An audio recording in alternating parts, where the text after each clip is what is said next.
UN Security Council to vote on Gaza ceasefire resolution. U.S. vows veto. The UN Security Council is scheduled to vote on Tuesday on a resolution demanding a ceasefire in the ongoing conflict between Israel and Hamas in Gaza.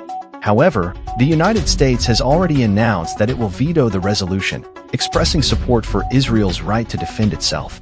More than 29,000 Palestinians killed in Israel-Hamas war, Gaza Health Ministry says. The Gaza Health Ministry has claimed that more than 29,000 Palestinians have been killed in the 5-month war between Israel and Hamas. The Israeli military has disputed this figure, but the conflict has undoubtedly caused a significant humanitarian crisis in Gaza. Putin waits for Western support for Ukraine to wither as war enters third year. As the war in Ukraine enters its third year, Russian President Vladimir Putin is reportedly waiting for Western support for Kyiv to wane. He believes that eventually, Western countries will tire of providing military and financial aid to Ukraine, allowing Russia to achieve its objectives. EU opens formal investigation into TikTok over possible online content breaches. The European Union has launched a formal investigation into TikTok, the popular Chinese-owned social media app. The investigation will focus on whether TikTok is complying with EU data protection laws and whether it is taking sufficient measures to moderate harmful content. SoftBank stock rises on CEO's plan for $100 billion chip project. Shares of SoftBank, the Japanese tech conglomerate, rose sharply on Monday after CEO Masayoshi Son announced a plan to invest $100 billion in a new chip-making project. The project is aimed at boosting Japan's chip production capacity and reducing its reliance on foreign suppliers.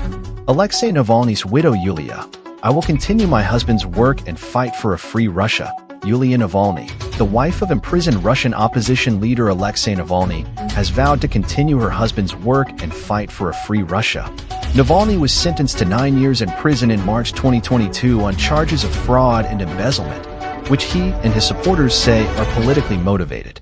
Building collapse in Beirut's suburb kills 4 and rescuers are searching for others. A building collapsed in a suburb of Beirut, Lebanon, on Monday, killing at least 4 people and injuring others. Rescuers are still searching for survivors under the rubble. The cause of the collapse is still under investigation. Capital One to buy Discover for $35 billion in year's biggest all-stock deal. Capital One, a major U.S. credit card company, has agreed to buy Discover Financial Corporation for $35 billion in an all-stock deal. The deal is the largest all-stock transaction of the year so far and will create the 4th largest credit card issuer in the United States. Argentina's poverty levels hit 57% of population, 20-year high in January. The poverty rate in Argentina rose to 57% in January, the highest level in 20 years. The increase is attributed to high inflation and a weak economy. The government has implemented some measures to address poverty, but more needs to be done to help those struggling to make ends meet. Neuralink's first human patient able to control mouse through thinking. Elon Musk, the CEO of Neuralink, a brain-computer interface company, has claimed that the company's first human patient is able to control a computer mouse using only their thoughts. This is a significant development in the field of brain-computer interfaces, which have the potential to revolutionize the way we interact with technology.